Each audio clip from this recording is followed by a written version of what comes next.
While Fuller House may be a family show, the Fullest House podcast is not. Listener discretion is advised.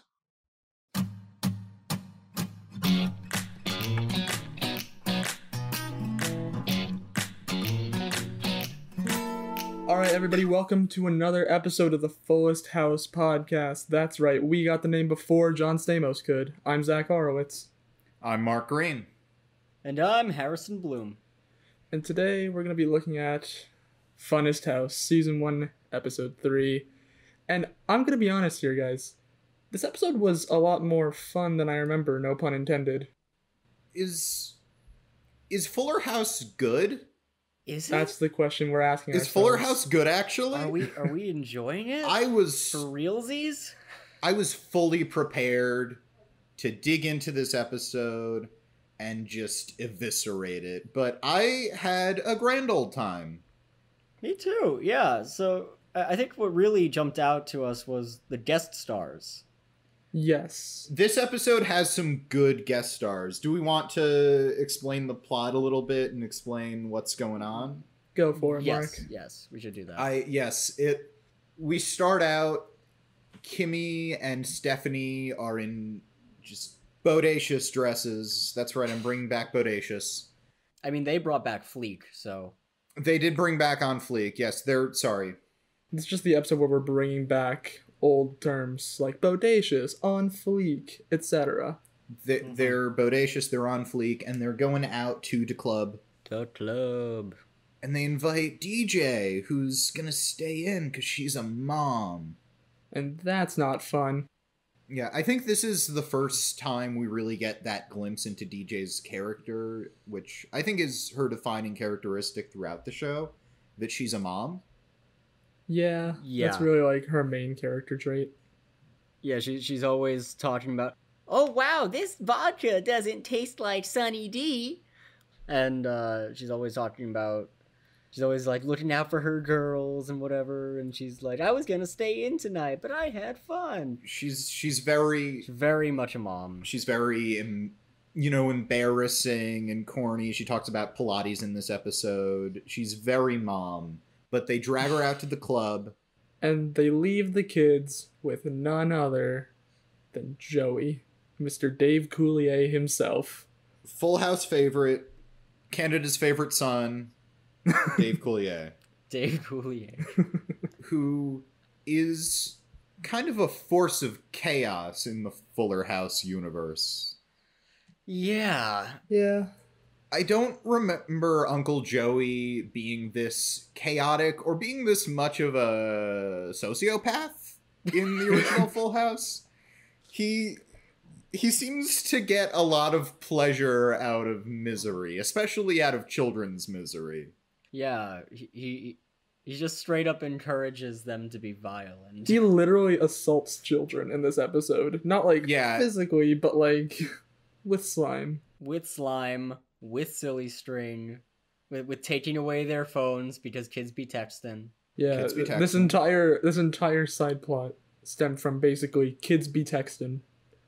Kids be texting, and Joey does not like that. So he steals their phones, but gives them all silly string and water guns and Nerf guns. I don't know, a lot of guns. Yeah, he gives guns to children in this episode. Which I think should be remarked upon. He's giving guns to children. You see, kids, who needs an iPhone when you have a gun? Joey, essentially. And yes, I think we were really enjoying the kids subplot too. I think we are usually of the opinion that like the kids are the best part of this show, like unironically. The kids have just a lot of charisma and chemistry, and I feel like they're fun to watch. The kids are really good. Even just Joey interacting with them and them interacting with each other, I was like, the kids are the best part of this show, I have to be honest. You're not wrong. Yeah. And I think we really enjoyed Max in this one too. He was really getting into it. Yeah. Quite precocious. I must say. I do remember, like, when we were watching through the first time, at the beginning we were just kind of like, oh, Max is just the worst. But in this episode, he wasn't that bad. No, like, he was pretty good. He was a Wait, nice have we ever been of the compliment. opinion that Max is the worst? I've always Yeah. really liked Max. He's I fun. thoroughly disliked Max for a long time. I Okay. turned around on him later in the show. I was like, Max is working for me. Okay. Okay.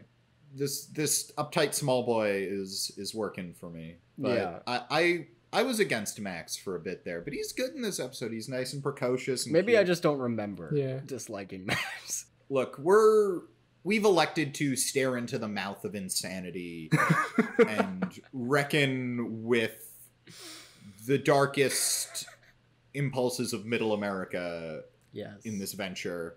So you'll get there. Yeah. We'll get there. I mean, We'll get there. but anyways, This episode's fun. yeah, it's a fun episode. And like, you know, of course, Joey being Joey has this grand entrance where he shows up, I assume on roller skates, because it did not look like he was walking, but it's never shown. Nope. He just kind of rolls in. He rolls in, Yeah. him in his Detroit Red Wings jersey in San Francisco. My headcanon is that he's on a very tiny unicycle, and like just below frame is a unicycle, and he's just pedaling his little legs away. I like that. I like that. That, you know what? I like that headcanon, and therefore I'm accepting it as fact. Yes. Is it really so off-brand for him to have a tiny unicycle? Mm-hmm. I feel like I should get a tiny unicycle. You should get a tiny unicycle. I'm dangerously close to becoming Uncle Joey. And I think that's the thing I like the least about myself. I don't know, I feel like most people could benefit from having a tiny unicycle, Mark. I don't think it's just a you thing. I think it's just like a most people thing. Exactly. He comes in on his tiny unicycle, presumably, with Mr. Woodchuck, who I think we can say thankfully isn't in much of this episode. No. But they do need to shove him in there because, well, you guys remember Full House? No. Yeah, of course. Wait, really? No, I do not remember Full House. You don't remember Full House? What's a Full House? That's all right. You'll catch up. There's Okay. a lot of it. Yeah. But so he steals their phones, but meanwhile, at the club, The club. The Club. at Euphoria, we have our girls, and this is the first instance where Kimmy dubs them the She-Wolf Pack. Which is a Oh, yeah. running thing. I always assumed, because I mean I haven't watched all of the prequel show Full House, but it felt like a callback to the original show every time they said it. I didn't realize that it really is this episode where they introduce the She-Wolf Pack. Yeah, this episode introduces like a lot of great things. I mean, the She-Wolf Pack is alright, but it also brings up a lot of great guest characters, which are seen in this side plot, but also the return of our favorite boy in a more major role for the first time in this series. Of course, I'm talking about our boy, Fernando. I really missed him. Best It was so boy. fun seeing him. He's such a fun character. Episode 2 was sorely missing some Fernando. Yes. Yeah, he's really fun in this episode. I think this is probably the episode where we first fell in love with him because he's so charismatic. Just seeing him dance and try to win Chibi's heart. Yeah, he's wonderful in this episode. Like, he shows up and he's dancing and he is just tearing up the dance floor. I think it should be noted the way in which he's introduced into this episode, which is that from across the room, Yes. Kimmy sees a hot, perky tush. She sees a man bending over, and she's attracted to this rich butt. And she's like, "Who's that hottie?" And then he stands up, and it's Fernando, and it was his perky tush. Some things never change. She's always lusting after that perky tush. Aren't we all? Yeah, Aren't we all? like, Aren't we all? aren't we all? Anyways, on to these special guest stars that we keep mentioning, but not by Yeah. name.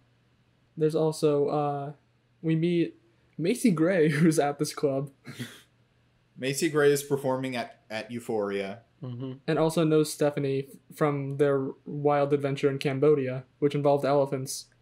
Yep. Macy Gray is low-key the hero of this episode. Oh, yes. Oh, yeah. Yes. First of all, how drunk do you think she was? She seemed very drunk. Yeah. And I don't know enough about Macy Gray to be like, oh, that's just Macy Gray. Or to be like, she was going through something. or she had to be drinking a lot to get through the experience of making Fuller House. Whatever the reason, she was always leaning over. She always looked so confused.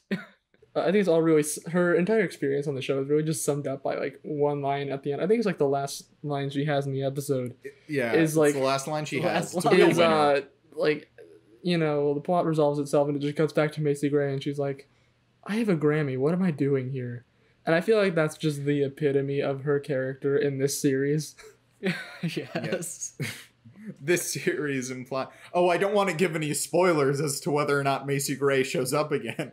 Hey, we don't know. I'd love We haven't that. Imagine seen if she just became like... We haven't seen the entire Like, series. became a recurring character. side character Macy Gray. We haven't seen the entire series, Mark. We don't know. She could show up She again. was their quirky neighbor. Playing herself Yes. every week. She has some real winning lines in this episode. There's a line where Kimmy says, "Oh, I love your Thanksgiving Day parade." And Macy Gray looks at Kimmy and she's absolutely done with Kimmy and she just says, "Yeah, it takes a long time to blow up that Kermit balloon." That was really Which, good. like, it's a good line. Oh, and let's not forget the Cadillac line. She's Yes. standing on the stage and she gets one of those slips that says, "Oh, there is a 1978 Cadillac Seville parked outside, which is being towed." Wait, is it pink? That's mine. I would also like to bring up the fact that while you were doing that, Harrison, you were just swaying from side to side for our viewers who can't see, which I think is really just the best way. Yeah, like that's the best way to get into her character. You have to get into it. You have to connect to your body. It's a performance thing. It's a performance thing. I mean, Macy Gray was never like swaying, but she was leaning on that mic a lot. She was. No, I'm not making fun of you for it. I'm just praising you because, you know, You're a good actor, Harrison. you're a good Thank actor, you. and I feel Thank like you, our guys. listeners should know. I want to hear a couple line readings from you, but I don't have lines. Give me a read of I know you're the one who kidnapped my son. Do it. Do it. Just give me a read, please. Do it, goddammit! I know you're the one who kidnapped my son, Zach. Where are you keeping him? I'll never Ooh, tell. added onto that. That's wow. I am transported, I must say. I'll never tell. You will talk, or I'll throw you into the river. This is an excerpt from our stage play, Thrown into the River. In which I play a man who's been thrown into the river, and that's really the entire plot. Yeah, Zach, it's this is all from the first scene. Zach gets thrown into the river, and then the rest of the play is 2 hours of Zach face down in a river. And every once in a while he looks up and says, "Is anybody gonna help me?" Guys, I meant to bring this up. I think you guys wrote that entire play just as an excuse to throw me into a river. No! Zach! No. We don't have the budget for a river. It's gonna be a kiddie pool. But we're gonna hold you down there. We're gonna hold you down until you stop moving. We all know that, like, my favorite body of water is lakes, and you should know that. Like, a river? Come on, that's amateur hour. Throw me into a lake, goddammit. Okay. How about when we get the movie rights sold, we will request that they get a lake. I can work instead with of a that. river. Anyways. Anyways, we should probably go on to our other two big guest stars, Max and Val. From the hit TV show Dancing with the Stars. Who are really good. From hit show Dancing with the Stars, who play Yeah. two horny brothers named Max and Val, who want to sex DJ and Stephanie up real good. Oh, yeah. Yeah. I was so prepared to say these guys aren't actors, and it shows, but they They were were very very good fun in this episode. for non-actors, Very good. yeah. They got into it. It was very fun. I did really like the joke where it starts off with Stephanie goes over to the bar and like sits down by them, and they're like, "Oh, we'll buy you guys drinks, but we got to figure out who's paying." So they just rock paper scissors over and over again, and they both go scissors, like, and it's just over and over again. And in my mind, I'm just like, I would just watch an episode that's just them playing rock paper scissors over and over again for like several hours, and nothing changes. I feel like it would just get funnier as it goes along. Well, I was gonna say that Fuller House keeps dangling these great ideas for other spin-offs in front of us. And I'd really Yes. love to see their continuing adventures. There's a line at the very end where DJ leaves them to help take care of Kimmy because Kimmy's gotten upset. We'll explain what's going on there. And one of them turns to the other and says, "Once again, we have no women." And I love the and they rip open their shirts. And I love the implication that these two guys are so horny and they go out to the club every single night and never get any women. And they end up like dejectedly with their shirts open in what I can assume is their shared apartment. It's just like a live action Johnny Bravo, but with Max and Val. Yes. I need live action Johnny Bravo with two horny twins. Yes. They move like cartoon characters. They're very, very comfortable with moving their bodies. There's a lot of great body language in this episode. Yeah. Yeah, just all the men in general, because let's be real here. All the men that they dance with in this episode, it's these two brothers and Fernando. Like, they all be tearing up the dance floor. Yes. I mean, the women be tearing up the dance floor too. Even I mean, obviously, Candace Cameron Bure. Yes. Yeah, I mean, obviously she was good. She was on Dancing with the Stars, but like even Jodie Sweetin and the woman playing Kimmy, yeah, they were good. They were, and I also want to bring up, like, yeah, she was on Dancing with the Stars, and the guys were on Dancing with the Stars. And in my mind, I was like, oh, they're dancing, and they make a comment about Dancing with the Stars, which, you know, she was on. And I looked it up, and I'm like, oh, was she partnered up with one of them? She was not, which is, like, kind of a missed opportunity. Oh, really? But Okay. I also do want to bring up assumed she was. that Candace Cameron Bure is not the only Fuller House cast member to be on Dancing with the Stars. Our boy Juan Pablo Di Pace was on Dancing with the Stars. Oh, yes. Fernando, right? Yeah, it's Juan Pablo Di Pace. By the way, I think it's Beret. Is it Bure? Bure. Candace Cameron I don't Bure. know. We I'll look it up. apologize. Andrea Barber, that's who plays Jimmy. Okay. I have the cast now. Tyler, edit all this out. You will edit none of Anyway, this Zach, out. you were saying. You'll edit none of this out. We're keeping this as We're it stands. bad We at need to our be jobs. authentic, Mark. All right, we gotta be authentic for the people. Anyways, That's what people like. It's our authenticity. exactly. That's right. Oh yeah, our other good boy who was on Dancing with the Stars. Juan Pablo, our boy, Fernando. Yes. And there's a great moment. Kimmy sees him, and Kimmy's immediately angry with him because, as we all know, Fernando is a serial adulterer. And we shouldn't like him this much, but But he's such a fun Juan Pablo Di character. Pace is so charismatic. He's such a fun And- character. I love him. Just looking at Kimmy, his hips start wiggling, his body starts moving. And Kimmy's just like, how can I resist that? Which, fair point. Who can resist Juan Pablo Di Pace just gyrating in front of you like that? Oh, that's a word I didn't know I would hear today. A word I didn't expect to hear. Hold on, I'm gonna get real close to the mic for this. All right, Tyler, just make sure this goes in the podcast. Gyrating. There we go. See, you leaned into the mic presumably with the ASMR intention, but the way you delivered it, it sounded like Sesame Street. Like the word of the day is gyrating. Should we do that? Word of the day? This week is gyrating. Oh, that's amazing. We are an educational children's program. Maybe the word of the day is gyrating. Oh my god. Oh, that was wonderful. So they all start dancing together. They go into a choreographed dance. It's wonderful. Yep. But then a girl comes up and we find out that Fernando is at the club with another girl. Ooh, get it, Fernando. In his defense, they are separated by this. I mean, yeah, like in his defense. Yeah, I was gonna say he's cheating on her, and I don't want to be making excuses for him. But wasn't Kimmy's intention to go to the club and start dancing with a random guy? Yeah. I guess it's more that while at the club with another Yeah. girl, he started hitting on her. Yeah, you're right. I'm not trying to condone cheating or anyone's ass. Yeah, like technically Fernando was there first with another girl and then saw Kimmy. So like He's the most lovable scumbag right now in the show. yes, Yeah. that's probably the best way to describe him.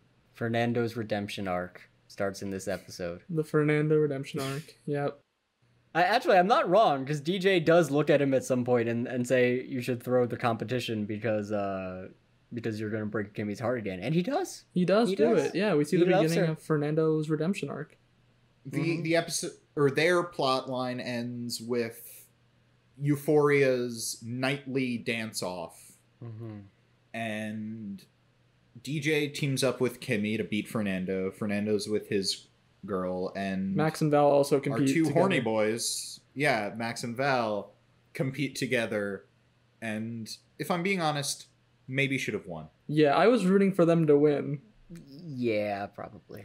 And let's also keep in mind that Stephanie starts singing with Macy Gray, and they're originally fighting over the one microphone, and then it cuts to the dancing, and then it cuts back, and now there's all of a sudden a second microphone.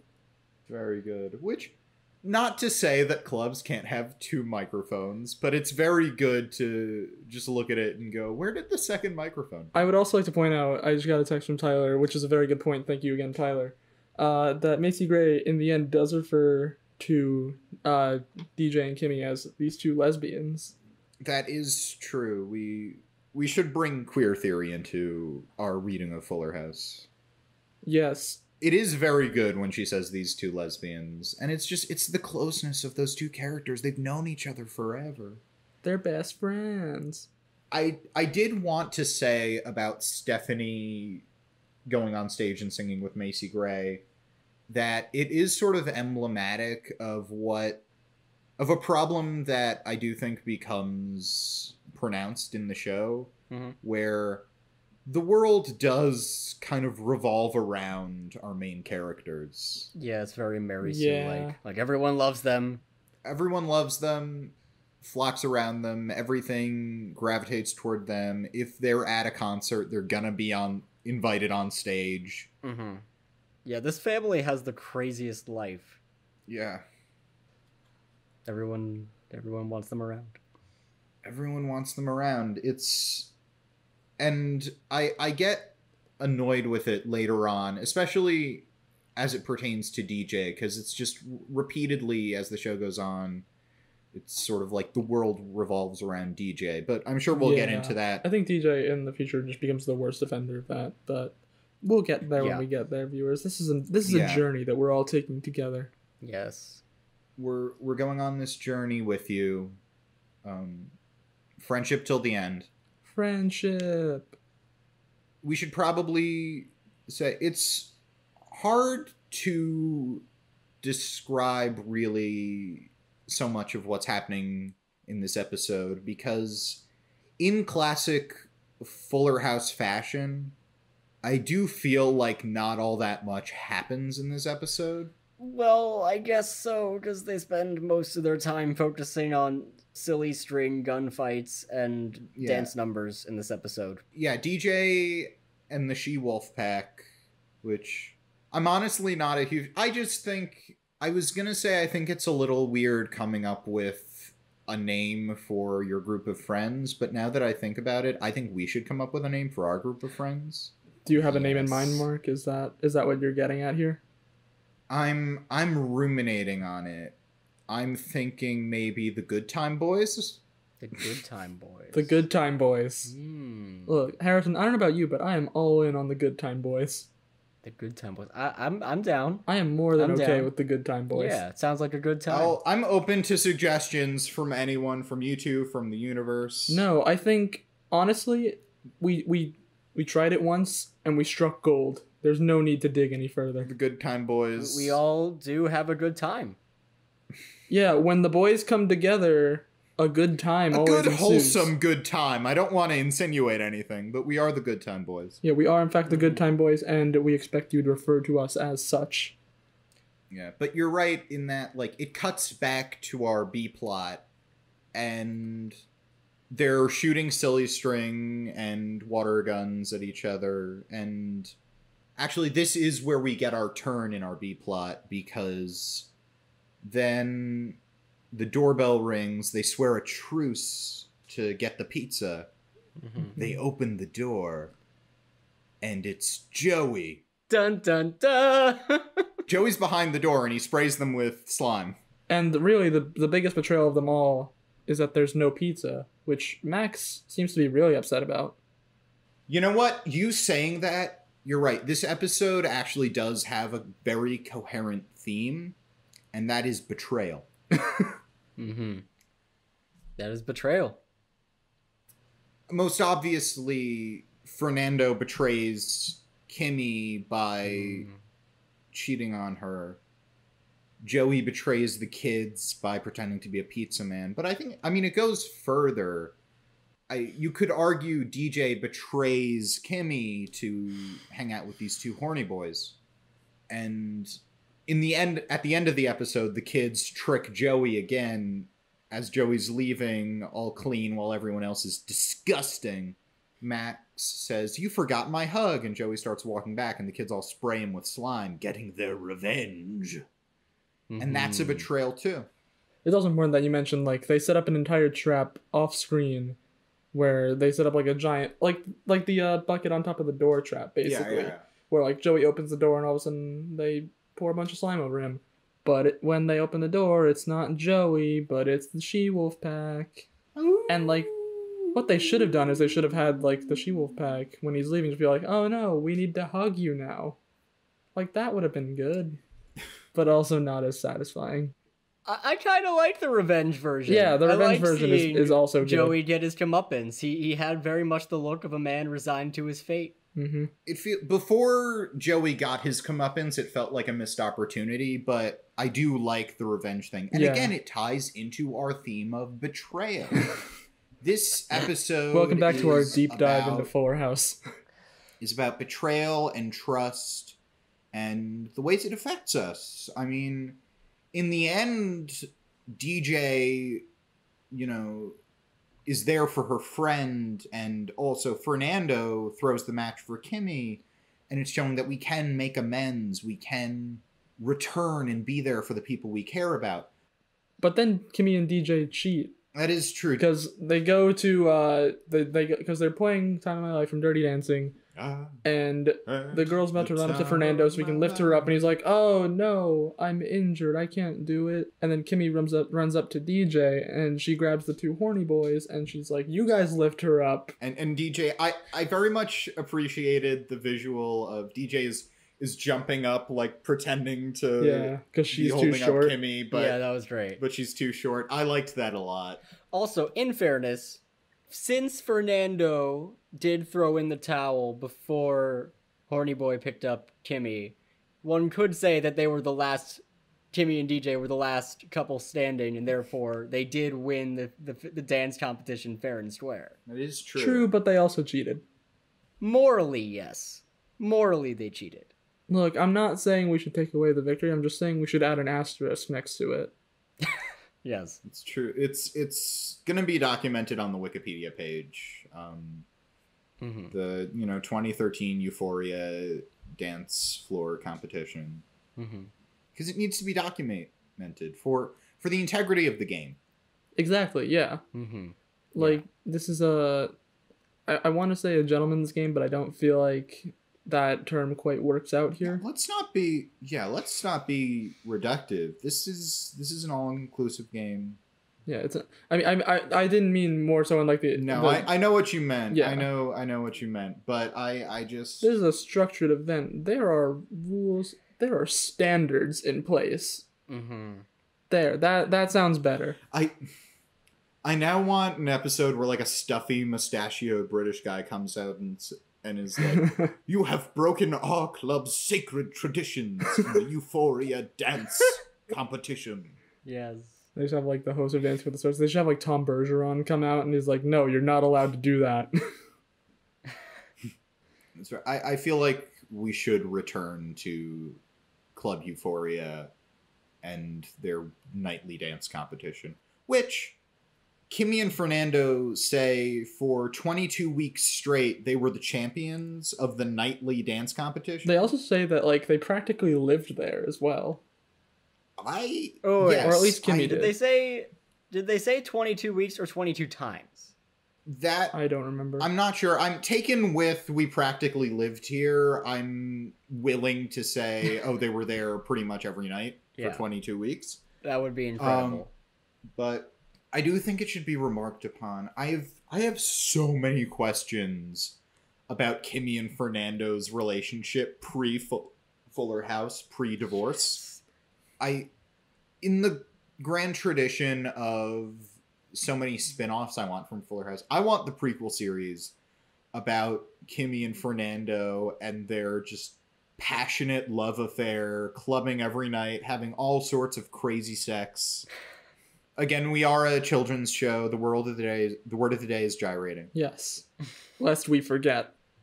But yeah, I mean, I think really our A plot in Club Euphoria is it's a good A plot, especially because it gives us, you know, all the guest characters are always really fun. Gives us a lot of access to brand new sad boys, which brings us to our segment, our favorite segment, the sad boy of the week.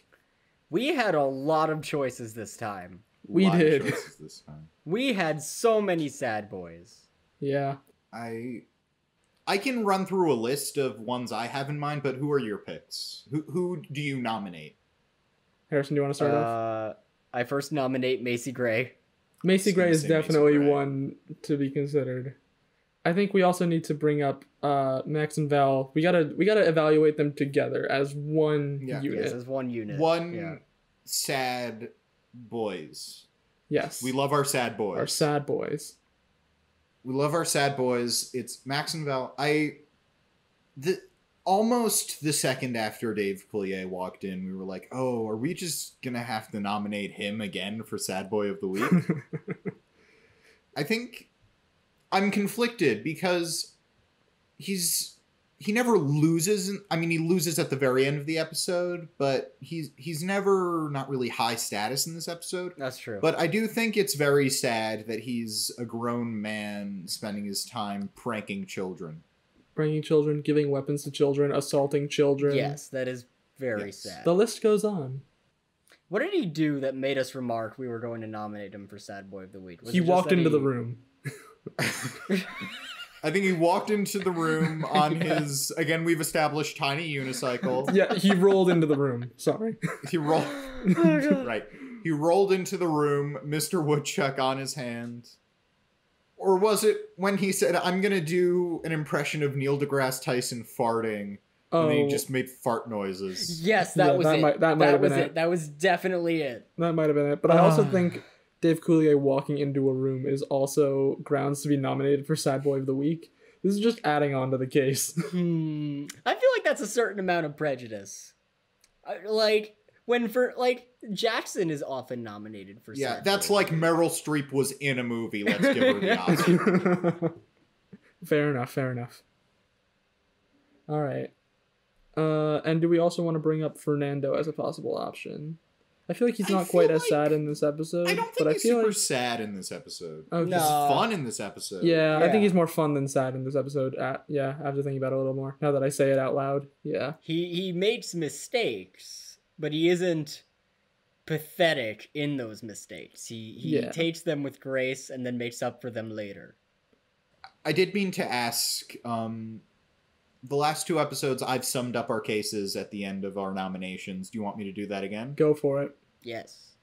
So we've got Uncle Joey who rolls into a room with a puppet on his hand and then spends his night pranking a bunch of children. And does the Neil deGrasse Tyson farting. That's right, Neil deGrasse Tyson farting. It's pretty sad. We have Max and Val who go out to the club every night and rip off their shirts, cursed to never find any women who truly love them. Oh. Oh, did I just make you sad? Are you the sad boy of the week? I nominate Harrison.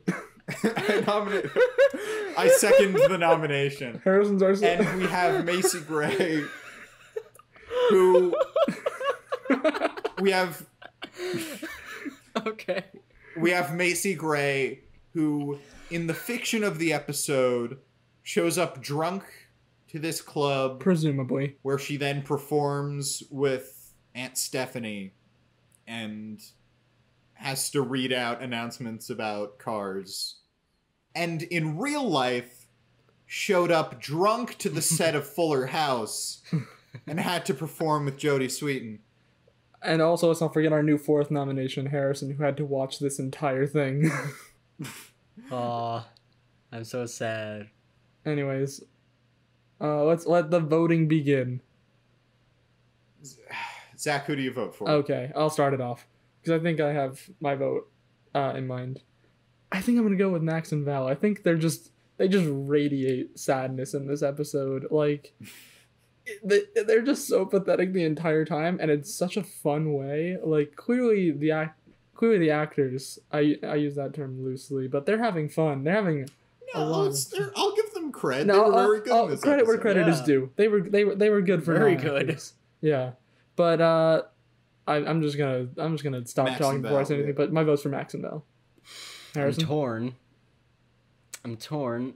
Max and Val are great. It's a bad look to vote for yourself, by the way. Okay. I'm gonna go with Macy Gray. I think the Cadillac line tipped me over the edge. Here's the thing, though. I was so leaning towards Macy Gray or Max and Val, but then running through the list and running through all the reasons, like, I'm tempted to say Uncle Joey. Really? Okay. Okay, so that means out of 3 episodes we've recorded, 2 out of 3 have 2 ended of in which have a ties 3-way split for Sad Boy of the for Week. Sad Boy of the Week. We cannot agree on a sad boy. All right, Tyler, do you have a nomination? Tyler, I mean, I can go with one of the 2, but my heart of hearts says vote with that your heart, Mark. Joey is Vote very with your sad heart. in this episode. Vote with your heart. Not on the surface, Tyler, but deep within. right now is very much like the vice president in a split decision on the... Tyler, you didn't even break the tie. He voted for me. For Harrison. He Okay. voted You know for me. what? Okay. Now, So I oh guess, god, we didn't think this through. In the event of a rare tie. Okay, hold Tyler on, said no. J.K. Macy Gray. Oh, okay. Okay, all right. Which might be my new favorite. I might just start saying that. Like, J.K. Macy Gray. It's like in Community, Exactly. where they like say something and then rhyme it with a celebrity name. Yeah, I don't know if you did that on purpose, Tyler, but you stumbled into a perfect thing there. So, yeah, congratulations to Macy Gray, Grammy Award Congratulations, winning Macy Macy Gray, for being our sad boy Who of can the boast...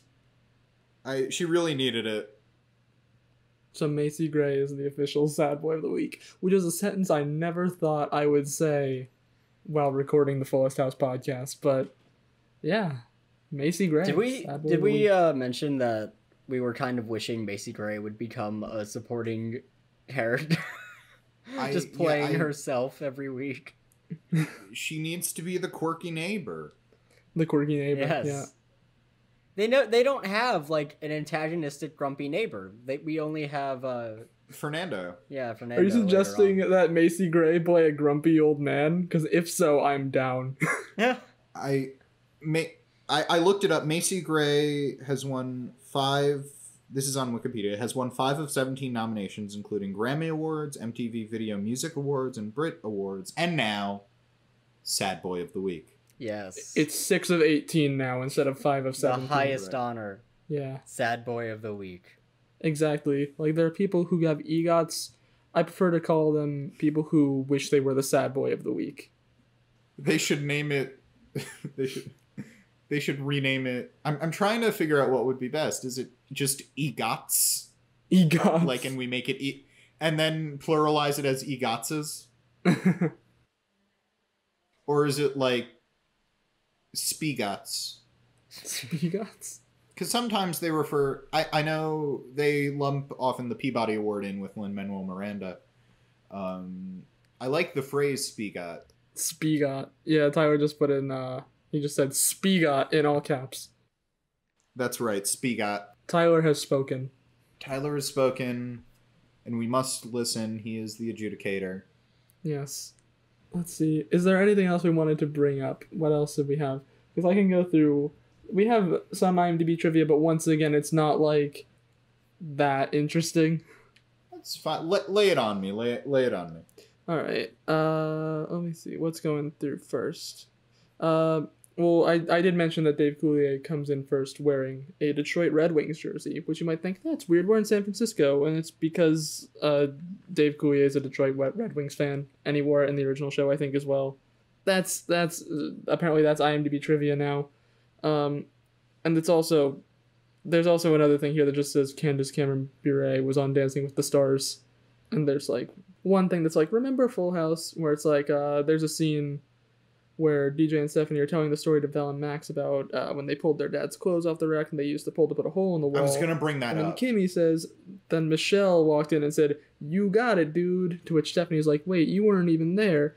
But she was there, and she left the room after it happened because she didn't want to be around if their dad came home to see the damage.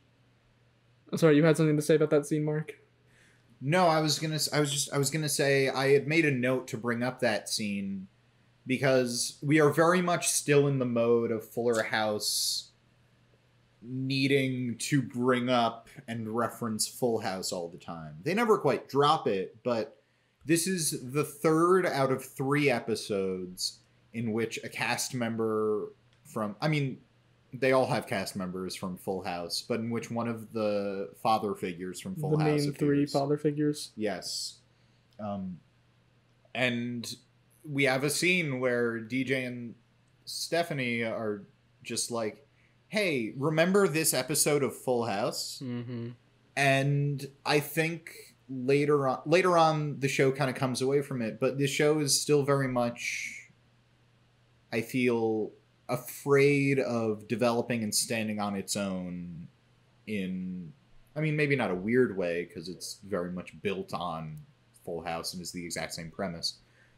But it's very emblematic of that this is the 3rd out of 3 episodes with one of the main dads, and we also get a scene where they're just like, "Hey, here's the plot of an episode of Full House."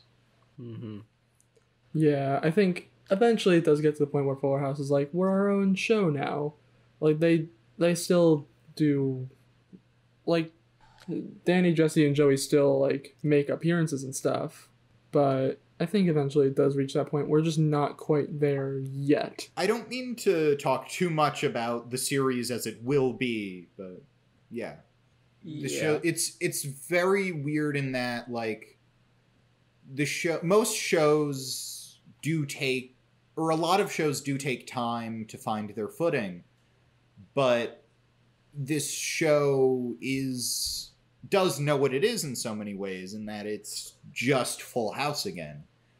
But it is weirdly trying to find its footing, and it's an odd case study in that, no, it is a different show than Full House, because it's very apparent when they're just like, "Hey, you remember Full House?" And they haven't quite, I think, found their footing and gotten comfortable with leaving behind some of the reliance on the original series, or sorry, the spin-off series. Yeah, the prequel spin-off series, Full House. Any other notes I have? I do want to say, in my notes, when Fernando shows up, I have written Fernando, exclamation point, exclamation point, exclamation point. Of course. I mean, really, that's the only proper reaction, honestly. I love how you wrote that down as a note, as if we weren't going to talk about Fernando. Well, no, I wrote Fernando, exclamation point, exclamation point, exclamation point, and then Kimmy is attracted to his rich and perky butt. Of course. Okay. I wanted to note that specific detail. It's an important detail. I mean, I do remember we were watching it, and it got to the point where, like, it cuts to Fernando's perky behind, and I'm just looking at it like, is it our boy? Is it our boy Fernando? And then he stands up, and it is, and it's wonderful. There are a couple of other quotes that I want to bring up. Max and Val, upon hearing that DJ and Kimmy are sisters and that they're brothers, refer to it as kinky hot. Yes. Ooh, steamy. And they do refer to the group of them as two sisters and brothers and whoever she is. Yes. Meaning Kimmy. Sisters, brothers, and Kimmy Gibbler. I also think it's important to acknowledge when Kimmy and Stephanie are dragging DJ out to the club and convincing her to come. DJ says that she doesn't want to change on the way there because, quote, what if the Uber sees my boobers? I'm sorry, I just noticed something amazing. So, sorry, to our listeners. I thought your audio cut out for a second, Harrison, because I just saw you lean forward and start laughing. Sorry, just that line hurts so much in hindsight. It didn't really affect me enough when we first watched it. I just noticed something. So, to our listeners, the way that we are recording this in quarantine is that we've created a Discord server with myself, Mark, Harrison, and Tyler. And, we have our text channels and our voice channel have recently... I see Mark's just noticed as well. No, I noticed halfway through the episode. If you saw me just, duck down and start laughing, that's what that was. I just didn't want to interrupt everybody. Yeah, I noticed it while you were saying that. But I think Tyler changed our channels mid-episode to the Good Time Boys. And I love it. I am so mad at you, Tyler, because it's literally halfway through the episode I saw that, and I just had to stop doing what I was doing. No, Tyler, please keep doing what you're doing. This is amazing. I love Continue doing those things. I was just like, God damn it, you messed up my flow. This is so good. Oh, that's hilarious. We are now officially the Good Time Boys. We're the Good Time Boys. We need to get, matching jackets that say the Good Time Boys on them. I'll mock something up and send it to you guys. Oh, we need, matching t-shirts. Yeah, matching Good Time Boys t-shirts. I'm trying to see if there are any other quotes I should bring up. We talked about, once again, we have no women. What am I doing here? I want a Grammy. Yeah, I think that's it for the quotes. All right. In that case, I think we can just wrap it up here, if that's all right with you guys. Yeah, I think we were very high energy this episode. We really knocked it out. Yeah, we were so good this episode. And if you think we were so good this episode, you can follow us on social media on Facebook, Twitter, and Instagram at Fullest House Pod. You guys can't see, but Harrison and Mark are cringing at how amazing that transition was. No, yeah, I'm appreciating that amazing transition. Thank you. Keep going. Alright, so before we end this episode, we'd like to give a special shout out, as always, to our boy Juan Pablo Di Pace. Please come on our podcast. Please, Juan Pablo, we're begging you. Please come on our podcast. Once again, I'm Zach Horowitz. I'm Mark Greene. And I'm Harrison Bloom. We are the Good Time Boys. We are the Good Time Boys, in case you forgot. And until next time, may your houses be fuller, and may your pranks be slimy. Good night, everybody.